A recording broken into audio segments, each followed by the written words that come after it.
Let's start with Gaza, or as Trump now calls it, the soon-to-be Freedom Zone.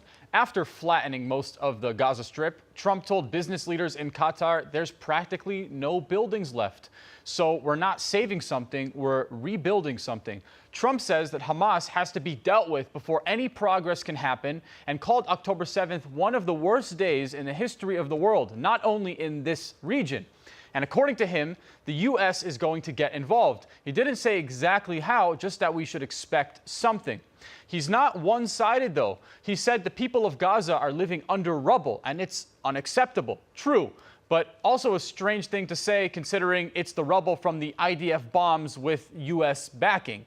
It was justified. Even Trump said so. But it gets better. Trump is cozying up to Qatar, a.k.a. Hamas's ATM, with a brand new deal opening up new channels for business.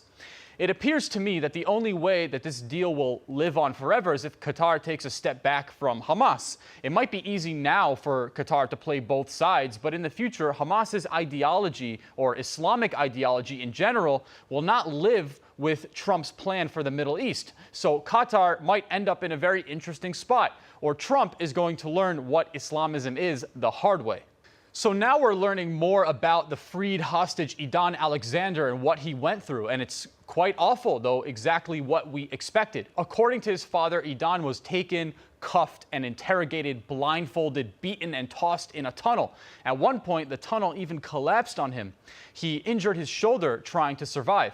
His rations were pita bread, rice, brown beans, and black coffee every single day for months. His whole body was covered in bedbug bites, but apparently his condition started improving after Trump got reelected due to his threats to Hamas. Those threats were very strong. However, those threats aren't really happening at the moment. Trump said that all the hostages need to be released, or else that'd be a big problem. But now we don't have all the hostages back. So where is this magnificent response? They gave us one hostage, and everyone is praising Trump for the deal. But this is far less than what we were promised.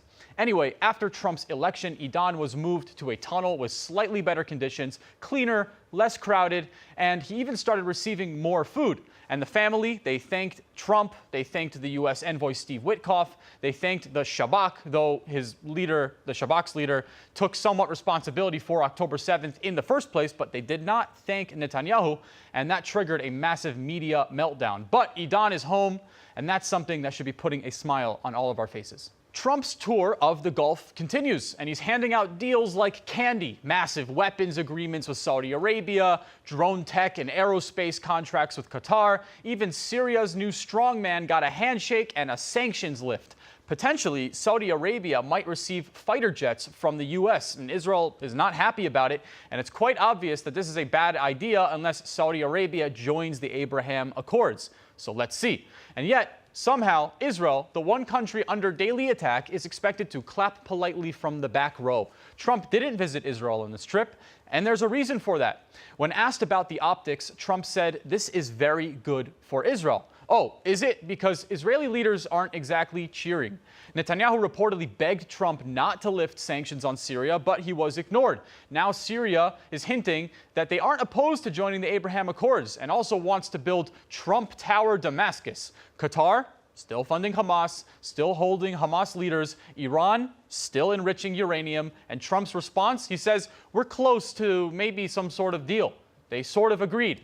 What does that even mean? Trump used to have this messiah complex to everyone, but now it's getting a bit strange. Another reminder to look to God for answers and not humans. And let's talk about that Iran deal, because apparently we're now operating on vibes and hope. A little bit hippie for politics, wouldn't you say? Trump said that they're maybe close to a deal. Iran said that they'll cap uranium enrichment at a certain level, but there's no signed agreement yet.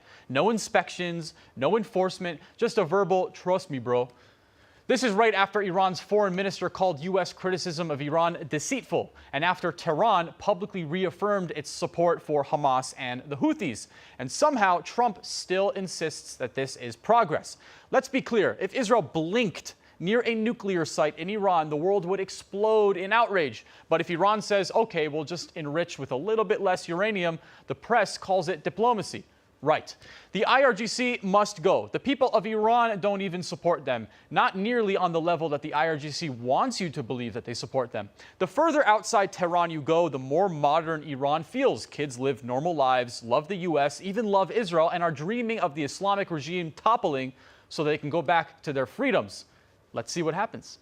For JFeed.com, this has been Overnight Israel. Please like, share, comment, and subscribe. See you next time.